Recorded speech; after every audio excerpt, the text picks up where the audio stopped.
I came from Wisconsin, very little meditation practices happening there where I was at. I mean, there's just no formulation. This is back in the 90s, you know, and not much happening. Hard to get things going and stuff like that. I think there's more now, but. And then I moved out here in 2001 and actually started the Meditation Learning Center shortly after moving here, and that was half of this room.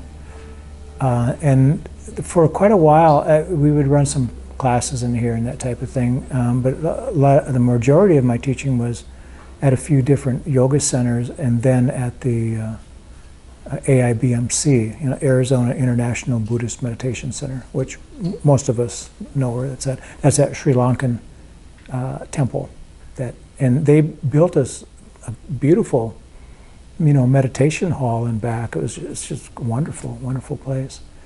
And so I had been working there for probably the last 9 or 10 years, and I'm still kind of, you know, trying to keep the Meditation Learning Center going with kind of weekly things and some, you know, one-day retreats and things like that. And then last year, about this time, we decided to, you know, expand this room and then use it more as a meditation hall and move the Wednesday nights here. So right now at the temple, I'm teaching there myself on Saturdays, 8-week programs, about probably 3 or 4 of them a year. That's what we did last year. And then some students of mine, Paul does a Thursday night there, and then Gina does a Sunday morning there at that temple. And so we're in kind of cahoots with the temple, but it's only like 3 miles from here, so it works out really good. As far as my background, after I got here, I trained actually in the Tibetan Buddhist tradition with a teacher by the name of Genla Dekyang, which was through the Kadampa, you know, Buddhist tradition. And they had a teacher training program that I went through. It took about 3 years, if I remember right. A lot of memorizing. It was really a good training. But then I realized later that I actually should have done my homework and looked at Theravada Buddhism a little bit more before getting so involved in Tibetan Buddhism. And so I really wanted to find out what Theravada Buddhism was all about, so I went to Thailand for the first time in 2003 maybe, or 2004, something like that. And my intention was to go down to a monk, a very famous monk's name by the name of Buddhadasa Bhikkhu. He has a forest temple in the southern part of Thailand. But there are some people that advised me, I was there by myself, and they advised me not to go there because they're having some kind of problems, you know, something was going on with some of the religious traditions and things like that.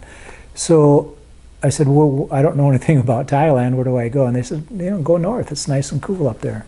Otherwise, you know, it's like there's Bangkok, which is like 12 million people, and then there's the rest of the country. So either you're from the city or you're from Thailand. So one thing I wanted to do is get out of Bangkok, so I went up to Chiang Mai. And I was very fortunate to run into some people that were running retreats up there. And these retreats were about 100 people, and they're in kind of an HOA area that had walls around it. And so everybody in that HOA, they didn't call it an HOA, by the way, but that's what it was. It was. It was like everybody had these homes, and it was like a community. And inside the community, they had a great big meditation hall, which was kind of, you know, I've seen it before there, but this was very, very organized. And that's where they held these retreats. And I went there, and they looked at me like, "Are you in the right place?" And I said, "Yeah, I really want to learn." And they said, "Well, we have to They had a lot of trouble with English. They didn't speak a lot of English, but they found they gave me Ajahn Perot, which was a wonderful, wonderful man, a wonderful teacher who spoke fluent English in Thailand, and he taught me so much, about the practice and about about Buddhism, about how to run retreats, because I ended up and after that first experience, I think it was October that I was there. So after October, I came back and I went back in April. Then I came back and I went back the following October, and then I went back the following April. And I did that for probably about 5 years. And so I spent 2 months out of the year in Thailand with that teacher and working with those retreats and helping people and just doing what I can.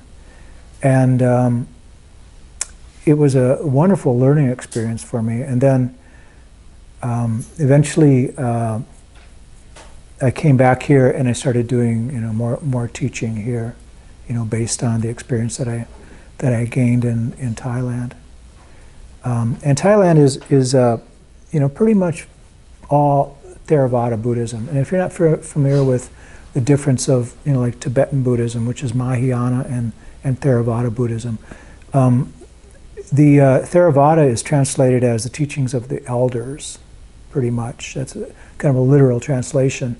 So it's the older teachings. It's the teachings that Ananda, Buddha's assistant, literally wrote down after the Buddha had died. They had a council of 500 monks, and they tried to remember everything that the Buddha said, and they wrote it down in the sutras.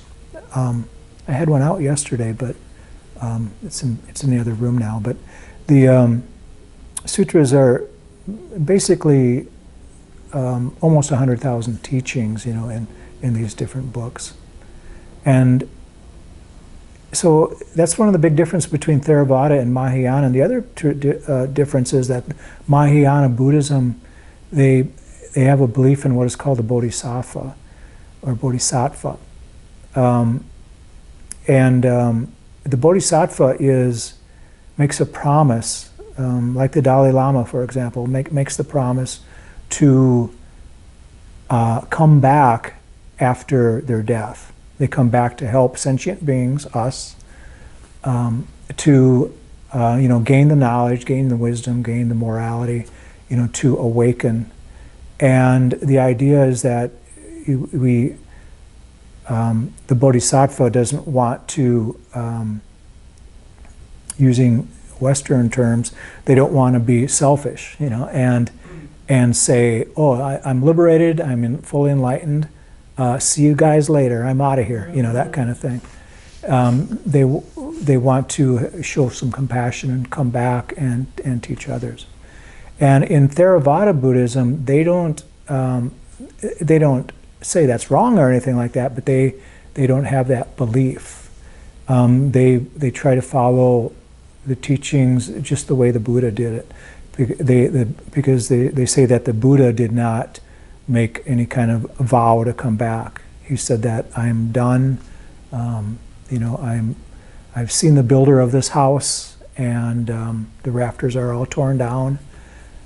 And he said he will not be reborn again. And so that's the Theravada Buddhist belief that we should have the right to do the same thing once we wake up. That's the key, the enlightenment aspect. And so that's why we come here and practice meditation. The idea and what we can learn and teach ourselves is very likened to the dripping of a faucet in a bucket, like in a big bucket maybe, where it doesn't seem like it's going to take forever to fill that darn thing, but eventually it will be full. We know that it will fill up. If that little drip of the faucet is consistent, that bucket will fill up. So it's like these little droplets of wisdom, these little droplets of understanding and mindfulness, compassion, metta or love, are all part of it. And the primary practice in all Buddhist sects are the practice of meditation. And that's why I think a lot of Westerners have gravitated towards Buddhism, and a lot of people are interested in Buddhism. I myself was interested in meditation before I was interested in Buddhism. I read everything I could about meditation, and then I started reading. The next step was just go into the Buddhism, and because that's their primary practice. So, and then I had been ordained as a monk a couple of times, but in 2011 I was ordained as a Buddhist minister, and that's my. I kind of felt like that was my calling, kind of, to be a Buddhist minister and work with to work directly with the lay people and be a lay person at the same time, kind of a lay person or ordained person that can help out. And quite frankly, being an ordained minister means that we help out the monks basically as much as we can. And in some areas where there are no monks, it would be the Buddhist minister that would have get the call at the hospital, or the hospice, or when somebody needs some counseling from a Buddhist, they would call a Buddhist minister. And thankfully here we have, a pretty good populated area where there's other monks and things like that, and people, Buddhists, a fair amount of Buddhists out there working and doing the work. But my main interest is in helping people, whether they're Buddhist or not. It could be any kind of Hinduism or Buddhism or Judaism or whatever it might be, So, to help people with their suffering, and that could be at any certain degree whatsoever. And I think a lot of it is based on, a lot of that healing that I look at is based on people's idea of identifying with their thoughts and who they think they are. And so in meditation, the idea of where does our attention go? What are these distractions that we have, not only in meditation, but in life? And once we understand that, it's like a launching pad, for the rest of the situations in life. So if we're sitting at a restaurant, for example, and there's a loud noise, let's say we're connecting with somebody at a restaurant and it's going really well. There's a loud noise and all of a sudden we're distracted, our attention goes to the broken plate or whatever it might be. And that's just an example of how distraction works for us, or where does our attention go. But in this day and age, with the technology that we have, we might be connecting with somebody and all of a sudden the phone rings. It's, oh, just a minute, and we start reaching for the phone, and we have a really good example every moment of our lives of how distraction works, it seems. And if it's not happening to us, we can see it happening to others. Just drive down the street and look at people standing on the corner waiting for the red light, or sitting in their car waiting for the red light, and they have their phone in their hand. They're not necessarily a negative distraction, but their minds are going all these different places. So it's very difficult. And a lot of people feel it might be kind of improper to find that presence, find that stillness.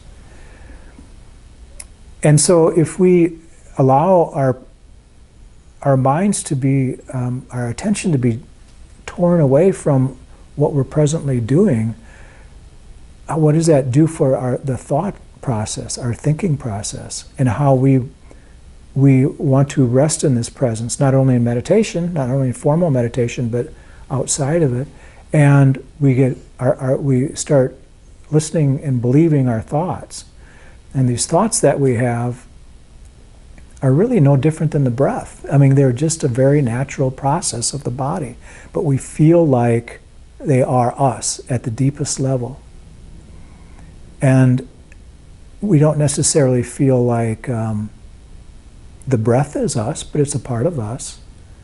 But we do feel like I am, I think, therefore I am, you know, but the most pleasant thing that we can do is see ourselves drifting away or rising above our thoughts, and seeing our thoughts as something that we can pay attention to if we want, or not pay attention to if we want. It's very, very healing, especially somebody that has any kind of anxiety or stress. I know you girls were talking about anxiety last night, you know, but the women's group. I look at Mark, I don't know why, but Mark was not there. but anyway. But the anxiety, you know, levels of us, it's kind of a Western modern plague, you know, that, and when we become present and still, it's done for. It's done. We are absolutely fine with the situation that we're in. So it's really, as far as being happy and complete and finding that peace of mind that we all want, I think we do, it's really about finding that presence and disidentifying with the thinking mind from time to time. It's not that thinking is bad or negative or wrong or anything, but if we allow it to take over our lives, we will, it will be like a puppet, you know, on a string, you know, believing our thoughts and believing everything behind it. And it's not only our thoughts, but it's the idea of the conceptual idea of me, my, you know, the selfing that we do. And we can check that first thing in the morning. You know, I like to tell people that when you wake up in the morning, you know, kind of check in and say, and see where your mind goes. Is it like, I have to do this, I have to do that, and then I have to do this, and this is my day, and you know, blah blah blah. Or can you just rest in presence and notice the thoughts go by, you know, the changing of the thoughts, and not really identify with the thoughts, and not really identifying with particularly the thoughts of, you know, the conceptual I, the me, the my. And what that translates to is, in the Western mind, is the ego, but a lot of it is the complaining that we find ourselves doing. A lot of it is, you know, the would have, could have, should have, they should have done this, I should have done that, I wish this was done this way, you know, on and on and on. You know, why do they do these things? Or why do I keep doing that? You know, it's these dualities that come to mind about the way things should be. And actually we're just revisiting the past all the time anyway, when that happens. And so one of the big things is to watch our complaints about ourselves and about others. That's pretty easy to do, really. We just have to get in the habit of doing it. And it's a big part of mindfulness. That one little thing, watch how we complain about life and about this stuff and about that stuff. And it's a wonderful practice in itself. So we will do a meditation here. I'll guide us through the first part of it, maybe the first 10 or 15 minutes, and then we'll be done in probably about half an hour because I got a little bit windy here. Sorry about that. Do you have something, Mark? Is the Dalai Lama, is he Theravada? Yeah. Oh, yes. Yeah, Tibetan. Would be the other one. Yeah. No, I'm sorry. Mahayana. Yeah. Mahayana. Yeah, thank you. Yeah, he's Mahayana. Tibetan Buddhism. Tibetan Buddhism is interesting. You know, this is going out on YouTube, and somebody's going to challenge this, I hope.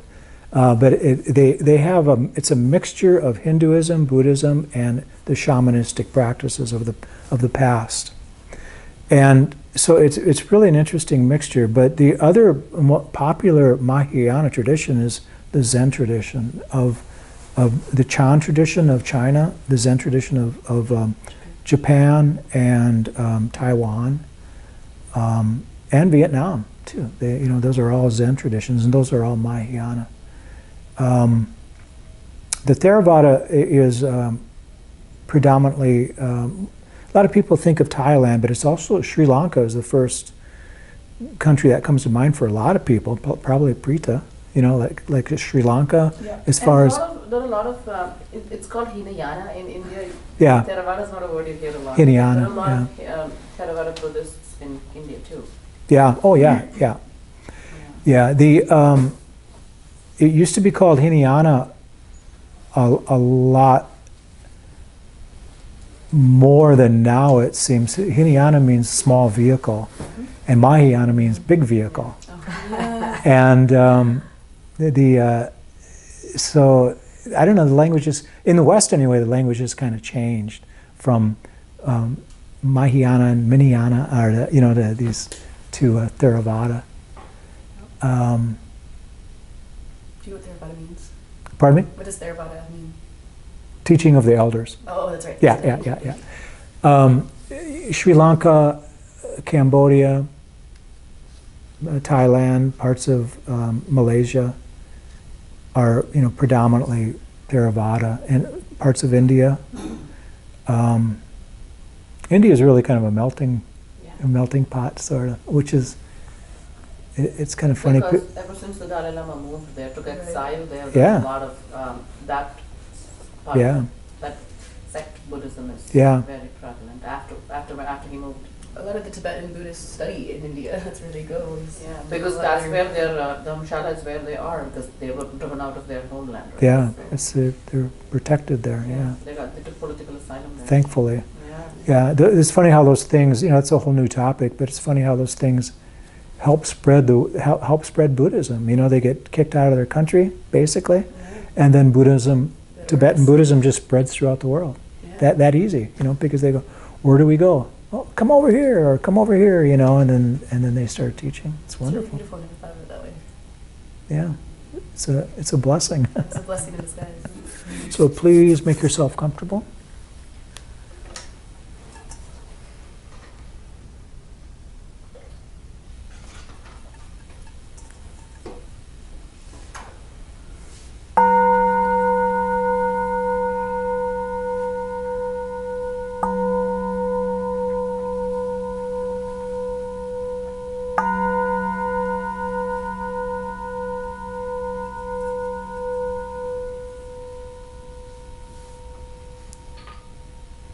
Just allow the eyes to close.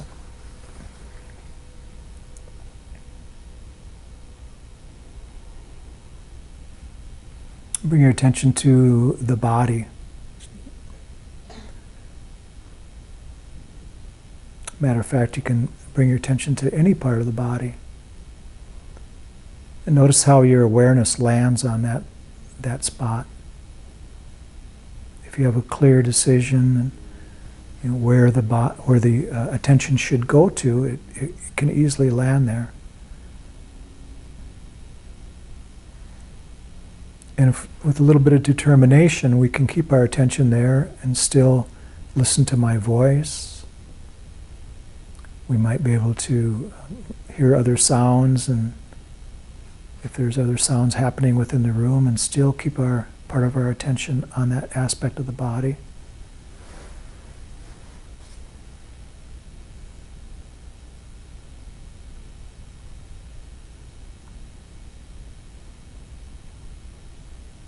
And so when we're doing this, we're very mindful, and we're probably very, very present. That stillness, which is a hallmark of meditation, and a hallmark of peace of mind as well.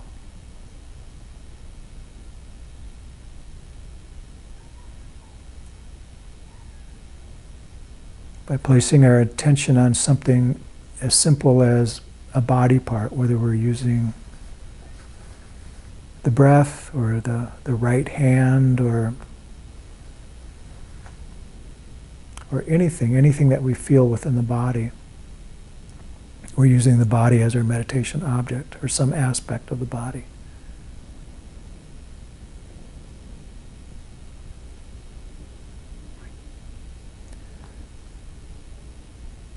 Our attention comes into the present moment. We're relinquishing the past and the future.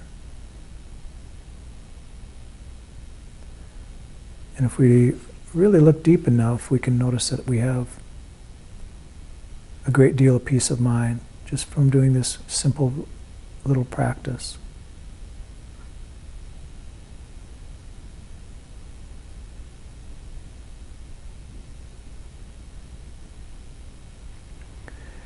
And so if we have a consistent practice in meditation, a daily practice, we can easily see how this can form our daily lives by bringing the awareness to this fact that we create the suffering that we have.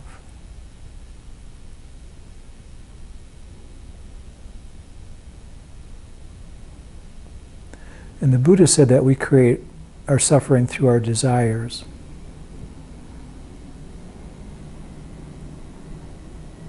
And I like to add that the greatest desire is for things to be different in our lives. In other words, we're not content with what is.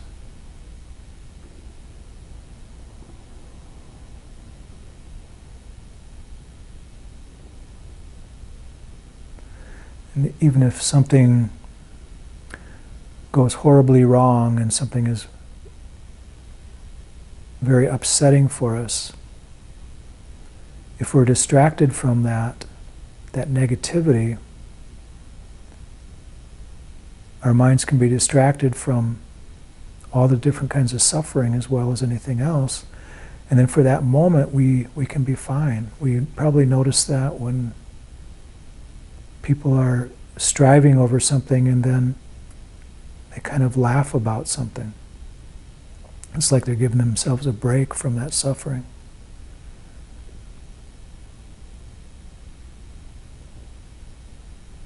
And they remark by saying that's not funny, but it is funny, and things like that. Then they go back into their suffering.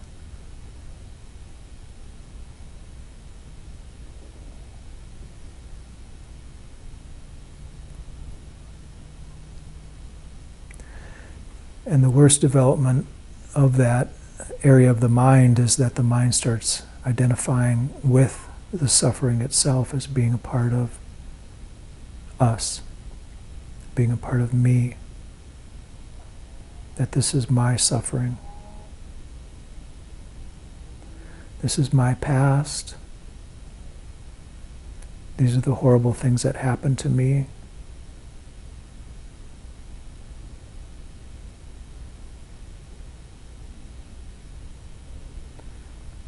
How unlucky I might be.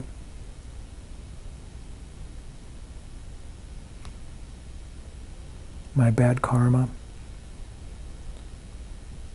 We might think of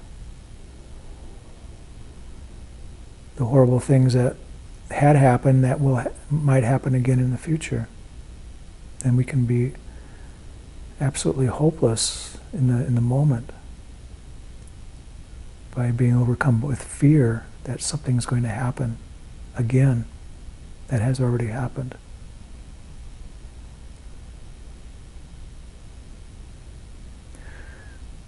But when we become present and still, none of this is a factor.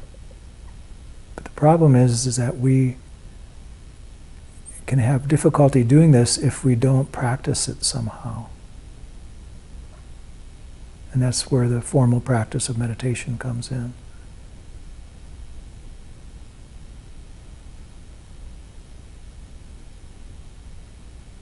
Just doing a practice like this 30 or 20 to 30 minutes a day can greatly change things for us. So the practice is finding an area in the body, first of all, and using that body as a point of focus and allow the thoughts to move by like they always do, but not allowing them to get sticky. No attachment to the thoughts. And every time that we have a difficulty of any kind, a problem of any kind, it's a situation where we're believing the idea of the conceptual self, and it happens through attachment to these thoughts, attachment to our ideas.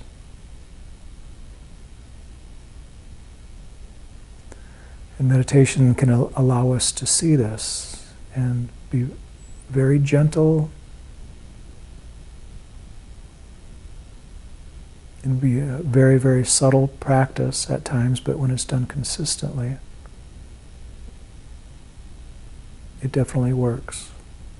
It allows us to shake loose those attachments that we have and realize that the idea of the self, the conceptual self, is just simply that. It's a concept.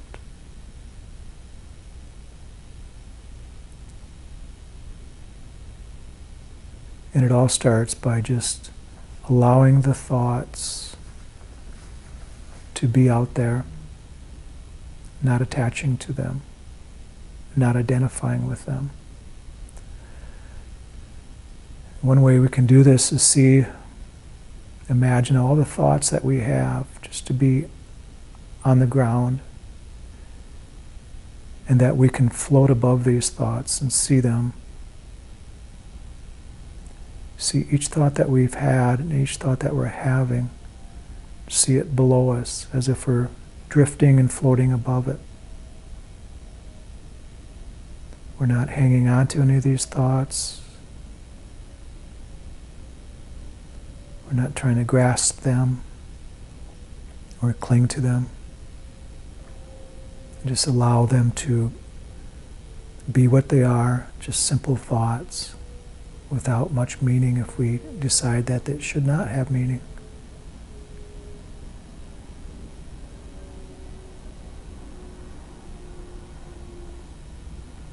And just remain very, very present and still.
May each one of us and all beings be well, happy, and peaceful.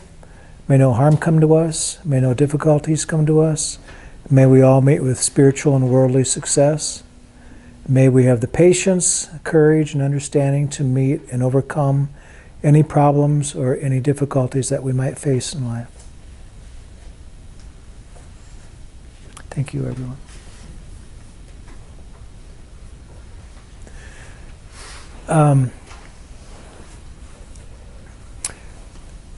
Most likely, we thought about our distractions and where our attention went, and then it just kind of flooded back in again, possibly, as we meditated. Or we had to struggle a little bit to keep our attention where we wanted it, which would be in the present moment. So it's a good opportunity, that formal practice of meditation like we just did, about 30 minutes, is a good opportunity to see where our attention goes. And if it goes to the same place again and again, then we want to take a little deeper look. We really want to see what's happening there. I got to kind of share something. Pardon me? I got to share something. So Okay, I was yeah. way into meditation. I'm feeling my breath going in and out, going right past my bottom lip. That's about my kill point. And next thing I know, I am in the Home Depot parking lot getting a hot dog with not fried though, but just regular onions on it, not fried, regular onions. Yeah, right? sounds good, yeah. And it did sound good. And then all of a sudden I realized I was there. So for about the next, 10 minutes, I was not really there getting the hot dog. I was thinking about why I was thinking about getting the hot dog. Yeah, right. And I was like, oh my God. So I finally got back to it, but that was interesting. Yeah. So you had a little snack while you're meditating. I had a hot dog. Yeah. Like an onions meditation. Yeah. Onions meditation. Yeah, it can be, the main thing is that we don't get discouraged by things like that. I was laughing a little bit. Yeah. I was laughing. It was so stupid. Yeah, the mind is incredible. We can talk to these great brain surgeons and people that understand the anatomy of the brain and the mind. What we're calling the mind, but they still don't really know what a thought is. It's still not. It can't really put your thumb on it. It's not scientific. There's what is a thought? Where does it come from? What does it do? Where is it? And it's just amazing. And they can be so detailed, and they can be so inspiring, and we can get lost in them. We can try to shun them away and chase them away, and they come back. And sometimes we can find just beautiful, peaceful moments where we have all of it under control, and those thoughts are just out there or way back there where they're not bothering us. And usually that's when we're the happiest. When the thoughts, when we're not believing the thoughts. We don't have that kind of control over us. But that's basically the practice of meditation, is getting a grip on that and noticing that. So like if you weren't a meditator, you wouldn't even, it would have been no big deal to think that you're in the Home Depot parking lot eating a hot dog. And it's like, whatever, And that kind of reminds me of Peter Pan. The one with that newer Peter Pan, where they had never food. Did anybody see that? Are you talking about Hook? They didn't have any food. All these kids, they're orphans, and so they would sit down at this great big table and eat never food, and then they go, okay, everybody dig in, and they'd be acting like they're eating all this food and go, oh, I'm so full, I can't eat anymore. I'm going to eat any, and they would just, all the food was imagined, visualized, created within the mind. They'd be eating never food, but they never had any food. That's what it's called, never food. So the mind is incredible. It's very powerful, and especially when we look at thoughts and when we look at our beliefs, what we believe in, all the things that we've been taught. One of my most fascinating areas is the subconscious mind, you know, what some people call the unconscious, but I like to call it the subconscious because it's a sub, like it's buried, you know, deep, you know, within. It's there. It's as if everything that we've ever heard or ever experienced or ever went through, you know, all these events in life and all the details are stored within the mind and body, you know, different areas. And so when certain triggers happen,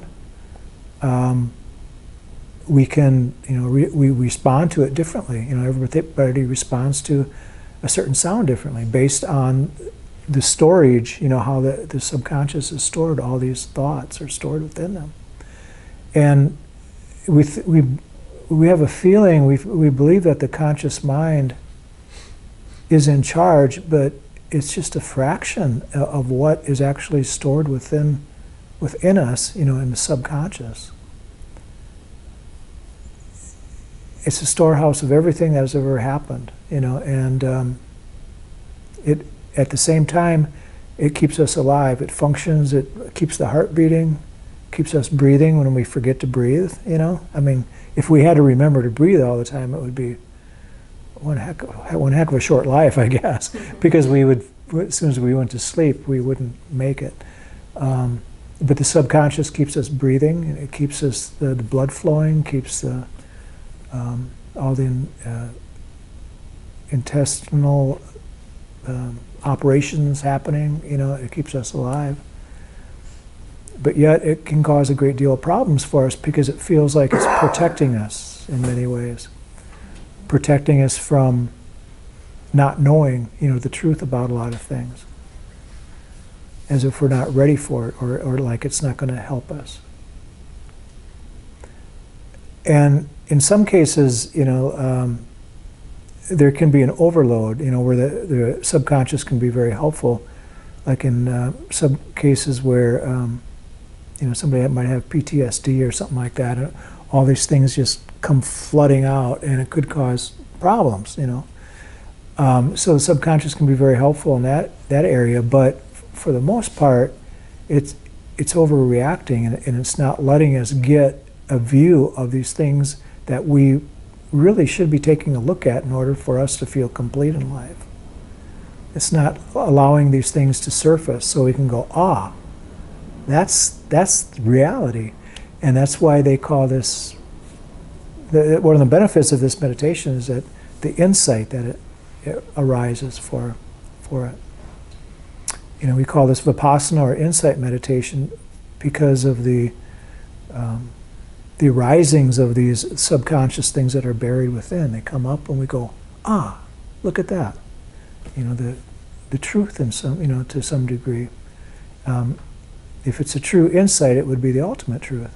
It would be the truth for us from all visible angles, you know, and not only for us, but for everybody.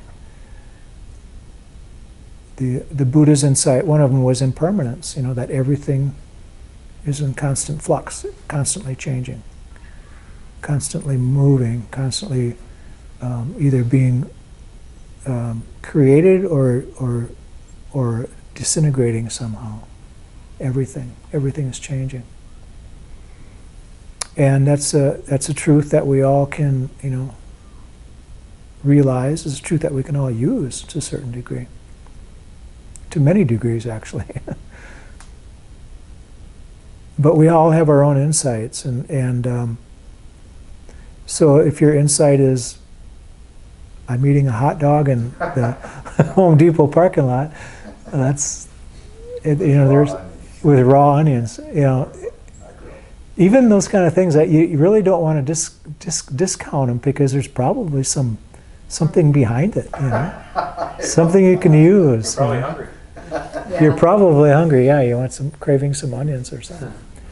Do they sometimes have hot dogs at Home Depot? Yeah, they do. Of course. Oh yeah. Yeah, I just did that. You're there enough. You've never seen that? No. Oh, they always have the cart there. Oh, No. really? I never knew that. I go to Lowe's. So That's true. That's true. it's right down the house. They from me. probably have one too. I know, what about Home Depot has low? Well, it's just across the street from Home Depot, so they're always getting. They should be selling tamales, you know? Even Jack Kornfield talks about like how hunger is just this like funny distraction for us, that we're deeply involved in something, and it's like really taking us over, and all of a sudden, oh wait, what do I want to eat? Hunger is just one of those things that like will just seize everything else. Yeah, if you work at home, like we do, and you're sitting at the computer, you're struggling away at something, I've been doing quite a bit of writing lately, and it's like, you get kind of stumped and go, I must be hungry, And it's like, pick up a almond or something. And I had one friend, I better not say any names since this is, he was a writer. He came in here, several years ago. A really wonderful person, and he's a writer. But one of the problems was that he loved these M&M peanuts, and he would have a big bowl of them in front of his computer, and he was writing, and he thought, well, these will give me energy, And he gained a lot of weight, actually. So once he finished this book, it was a book on happiness. He decided he better. Not a book on diet. Yeah. Decided he better lose that weight in order to really be happy, But he said it was from the M&M peanuts, just one after another. He said he didn't subconscious, again, subconscious eating. Yeah. They all add up. Interesting stuff.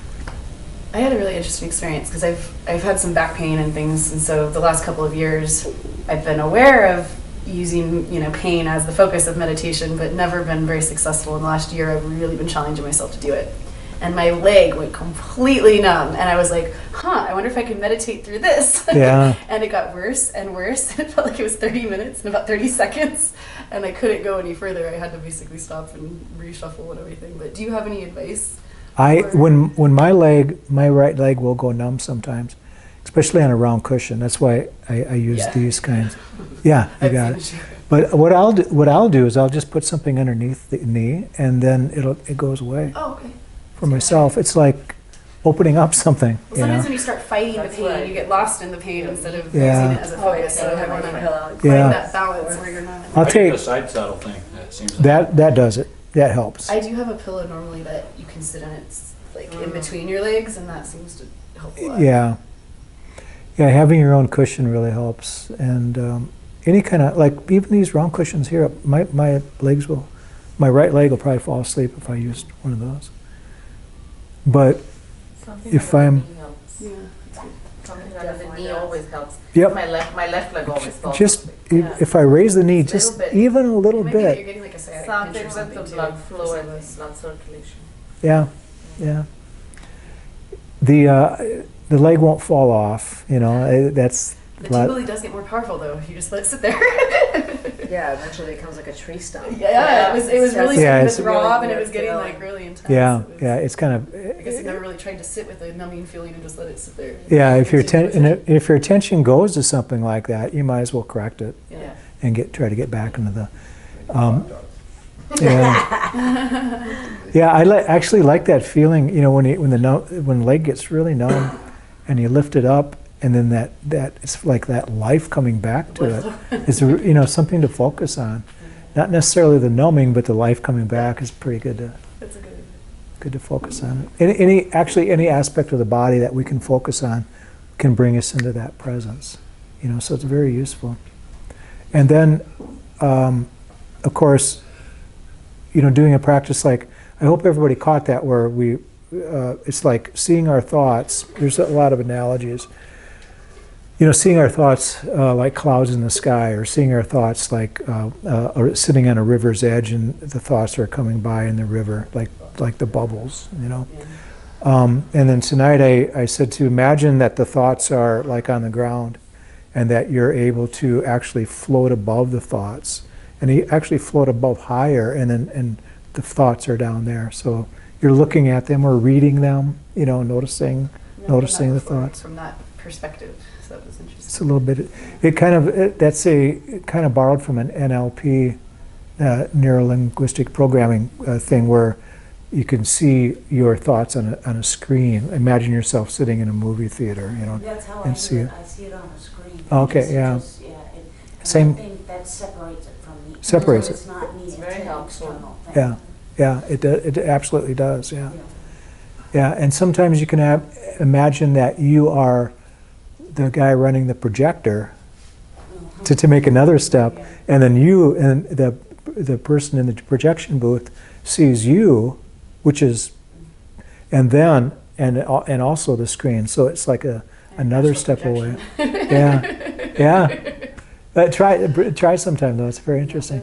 Yeah. When you talked about things that are stored in your subconscious, that's not necessarily just from this lifetime, right? It could be. It depends on our beliefs. I thought the same thing. No, It's random. I think that's karma. You know, we talked about karma last night, Joe and I, and what goes from one life to the other. And the Buddha said that it was our actions, you know, our karma, that goes from one life to another. And if that's the case, then yeah, I look at the subconscious as karma. Yeah. You know, as Because sometimes you have stuff come up that you probably didn't have any event in this lifetime that has happened to you, anything similar to, where is this coming from? Like, you know, you don't have any memory of anything that Right. happened to you in this lifetime, so where's this coming from, you know? yeah, all we can do is be aware of that Yeah. and investigate it. Quite a bit of it, I think. Next month, we are going to do a past life regression workshop here. Deborah and some other people asked about it. Oh, yeah. So yeah, we're gonna When do is that it? Next month? next month. I'll schedule it and then I'll let everybody know. If I don't have your email, I just put it on. oh, okay, yeah, then I'll let everybody know about it. But we'll do a past life regression, a group regression in here. We've done that several times and it's pretty interesting. It's fun. And then we talk about you know, some of the different experiences. But if there's time, we'll do a future life and a past life as well, and then try to go back into you know, some different areas. Is it a couple hours or what's the? It'll be a couple hours, yeah. Cool. I'll let everybody know, but that'll be interesting because, especially if we believe that. Actually, my roadblock, you know, from being I don't know, like a full-fledged Buddhist, was the upbringing that I had in the Lutheran Christian thing, where you are born and you die and then you go off to heaven, you know, and that was ingrained in me for, you know, my whole life until I bumped into this guy, you know, the Buddha, and he's saying that it's a little bit different than that, that you have this past, you know, a life from the past, you have this life, and then there's probably be a future life, and that we've done this many, many, many times. And he himself said he's had hundreds of lives. And so if we believe in that, then we will likely understand that there's certain things that are little triggers and things that we remember from past life. And a lot of times they're dismissed as adults. We experience these things a lot as children, and we believe them. But if we went up to mom or dad and said, "I was an airplane pilot flying in Vietnam," they go, "Okay, that's great, Shane. Go ahead and play now," you know. And or eventually they might even say, "Don't be saying that stuff. That scares me," or whatever. Honey, you just watched a movie. Yeah. Yeah, right. You got just an imagination of a child. Right, now that's nowadays. Here's the iPad. And then eventually we lose touch with a lot of that. But a lot of times we can pick it up through meditation. And I had a spontaneous past life regression in meditation myself. That's how I became interested in it and started working with it and doing it. Good at it, but it was not. Okay, we'll sign off here. Well, thank you everybody, and we'll see you next week. All right, thank you. So figure something out.